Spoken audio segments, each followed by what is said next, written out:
September 2, 1945, Tokyo Bay, the USS Missouri. Japan signs unconditional surrender. The most brutal enemy America ever fought becomes, in an instant, occupied territory. But here's what nobody expected. That enemy would become the most loyal ally. That occupation would become permanent partnership. That a nation that killed hundreds of thousands of Americans would host American military bases 75 years later. This wasn't reconciliation. It was engineering. Strategic engineering at a scale never attempted before. The United States didn't just defeat Japan. It rewrote Japan, the constitution, the economy, the military, the entire political structure.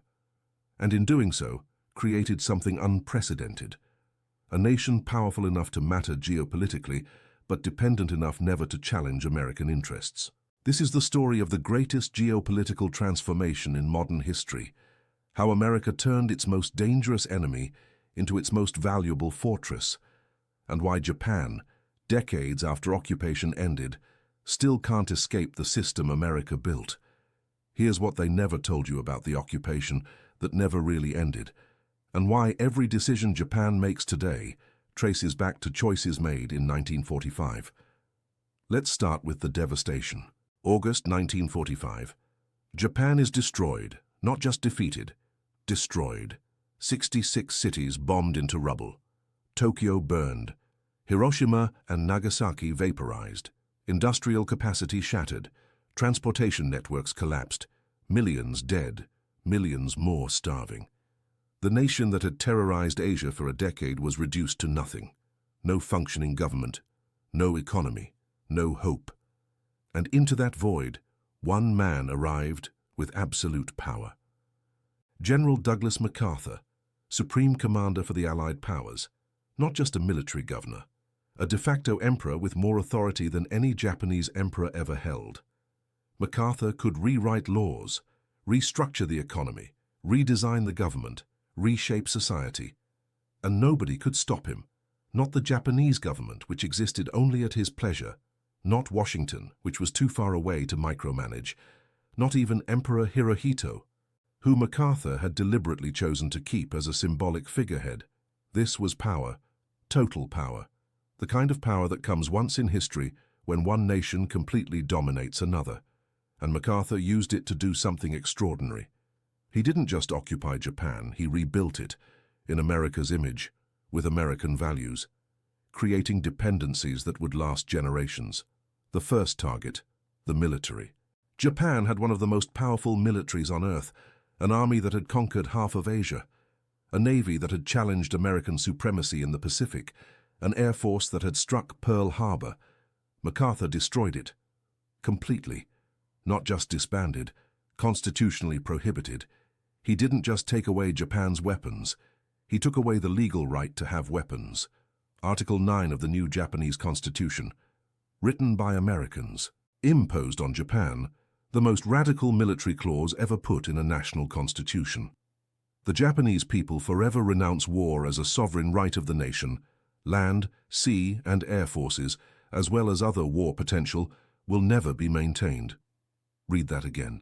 Japan renounced war, forever. Not just aggressive war, all war.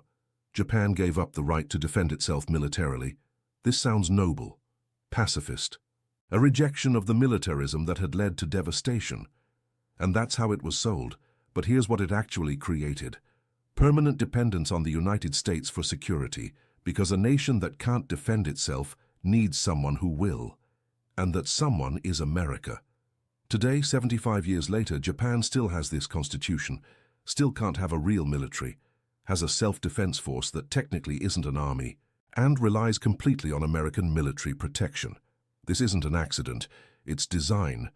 MacArthur didn't create Article 9 to make Japan peaceful. He created it to make Japan dependent.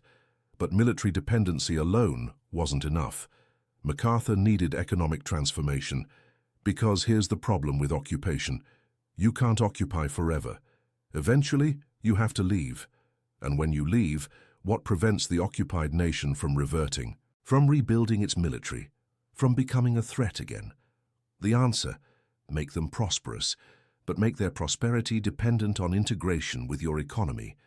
So MacArthur restructured the Japanese economy, broke up the zaibatsu, the massive conglomerates that had funded Japanese militarism, redistributed land, created labor unions, imposed democratic reforms, but more importantly, he integrated Japan into American markets, made Japan dependent on American imports, American technology, American capital. And here's the genius. He didn't make Japan weak economically. He made it strong, but strong in a way that required American partnership. Japanese companies could rebuild, could export, could compete globally, but their supply chains ran through American-controlled trade routes. Their technology came from American patents. Their markets depended on American consumers. This created a paradox. Japan became an economic powerhouse, one of the wealthiest nations on Earth. But that wealth was built on systems that required American cooperation. Challenge America, and those systems collapse. Stay aligned and prosperity continues. This is genius, because it makes the dependency voluntary. Japan doesn't stay aligned because it's occupied. It stays aligned because breaking away would be economic suicide. Now let's talk about what happened when the Cold War changed everything. 1949, Communist Revolution in China. 1950, Korean War. Suddenly, Asia isn't just about Japan anymore. It's about containing communist expansion. And Japan's strategic value transforms overnight because Japan sits right there, off the coast of China and Korea, a massive industrial base, a skilled population, perfect geography for projecting American power into Asia. So the occupation changes, from punishment to partnership, from restructuring to rebuilding. Because America needs Japan, not as a defeated enemy, as a fortress. The peace treaty comes in 1952. Occupation officially ends. Japan regains sovereignty, but here's the catch. The same day Japan regains independence, it signs a security treaty with the United States. American troops stay. American bases remain. Japan's defense is permanently tied to American military presence. This isn't occupation anymore. It's alliance. But an alliance where one side has all the leverage. Because remember Article 9, Japan can't defend itself. So when the treaty says American forces will protect Japan, it's not offering help. It's stating a necessity. Japan has no choice. Let me show you what this looks like in practice. Today, right now, there are approximately 55,000 American military personnel in Japan, spread across more than 100 installations. Okinawa alone hosts more than half of them. These aren't temporary deployments. These are permanent bases, with American schools, American housing, American infrastructure, sovereign U.S. territory on Japanese soil, and Japan pays for it. Under host nation support agreements, Japan contributes billions annually to maintain American forces, pays for construction, utilities, salaries of Japanese workers on base. Think about that. Japan pays America to occupy Japan. It's framed as burden sharing, partnership.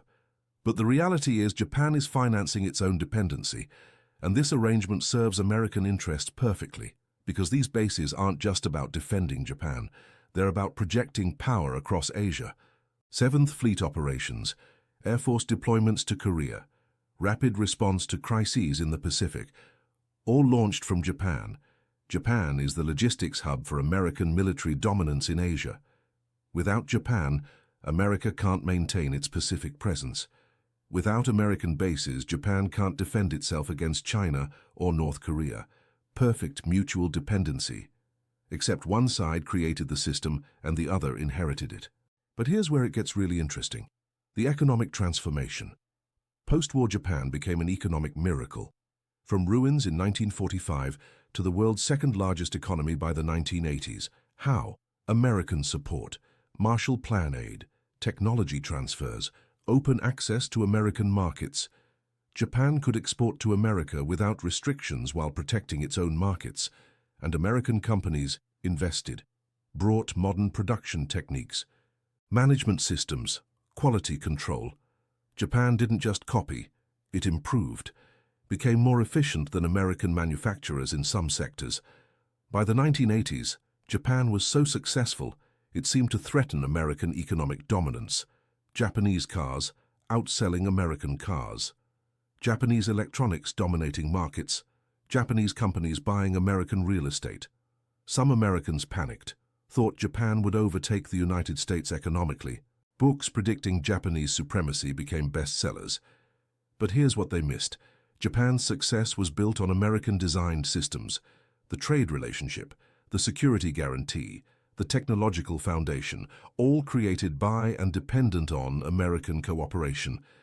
Japan couldn't leverage its economic power against the United States, because doing so would risk the security relationship. And without American protection, Japan is vulnerable. So when American politicians demanded Japan limit auto exports, Japan complied. When America pushed for Plaza Accord currency adjustments, Japan agreed. When Washington wanted economic concessions, Tokyo gave them. Not because Japan was weak, because the entire system was designed to prevent Japan from ever using economic power against American interests. Now let's talk about China, because China changes everything. In 1945, China was weak, civil war, poverty, not a strategic concern. Japan was the threat. Today, China is the largest economy in Asia, a military peer competitor, the primary challenge to American dominance in the Pacific, and Japan's role transforms again, from defeated enemy to occupied territory, to economic partner to strategic fortress against China. Because geography doesn't change, Japan still sits off China's coast, still controls sea lanes vital to Chinese trade, still provides bases for American forces that could blockade China in a conflict. This makes Japan indispensable to American strategy, and makes China see Japan as a threat, not because of Japan's military, which is limited by Article 9, but because of the American military operating from Japanese territory. Japan is caught, can't fully militarize because of constitutional restrictions, can't distance from America because China would fill the vacuum, can't align with China because that would mean abandoning American protection. The system MacArthur created in 1945 still works, still constrains Japan's options, still ensures alignment with American interests. But here's the uncomfortable truth. Japan wants to change this, not dramatically, not through confrontation, but gradually. Revision of Article 9, expansion of self-defense forces, more independent foreign policy, and America is allowing it, encouraging it even, because containing China requires a stronger Japan, a Japan that can contribute more to its own defense and regional security. But there are limits. Japan can strengthen its military, can call it defense forces instead of just self-defense, can expand capabilities, but it can't go nuclear, can't build offensive forces capable of independent action, can't break free of American command structures. The leash is lengthening, but it's still a leash. Let me show you a specific example of how this plays out. Taiwan, the flashpoint for U.S.-China conflict. If China invades Taiwan, does Japan get involved? Officially, Japan says defending Taiwan isn't Japan's responsibility. Article 9 and all that. But American forces would respond from bases in Japan. Those bases would become targets. Japan would be in the war whether it wanted to be or not. This is the trap. Japan's neutrality is impossible because American forces on Japanese soil make Japan a belligerent by default. And this serves American interests, because it means Japan can't stay neutral in a Taiwan crisis, can't abandon America, can't cut a separate deal with China. The bases that protect Japan also constrain it. The alliance that guarantees security also limits sovereignty. So let's bring this back to the beginning. September 1945. Japan surrenders. MacArthur arrives. An occupation begins that will transform everything. But here's what makes it extraordinary. The occupation never really ended. It evolved, from military government to alliance, from control to partnership, but always with America holding the leverage. Article 9 ensured military dependency. Economic integration ensured prosperity tied to American markets. Security treaties ensured permanent American presence. And geography ensured Japan could never escape its strategic importance. This wasn't just defeating an enemy. It was creating a system where the enemy becomes the asset, where occupation becomes alliance, where dependency becomes partnership. And it worked. For 75 years, through economic competition, through Chinese rise, through every shift in global power, Japan remains aligned with American interests, not because Japanese leaders love America, because the alternative is worse, because breaking from America means economic disruption and security vulnerability that no rational Japanese government would risk. Here's the final lesson. The greatest occupations aren't the ones that last longest through force. They're the ones that create systems so beneficial that ending them seems irrational. MacArthur didn't just occupy Japan for 7 years. He built a framework that has lasted 75 and shows no signs of ending. Japan is prosperous, secure, influential, all within the system America created. And that prosperity, that security, that influence all depend on maintaining the relationship. This is power, not exercised through threats, not maintained through force, built into the structure of the relationship itself. Japan isn't America's puppet. It's a genuine partner, with its own interests, its own policies, its own identity. But those interests, those policies, that identity, all exist within boundaries America established in 1945.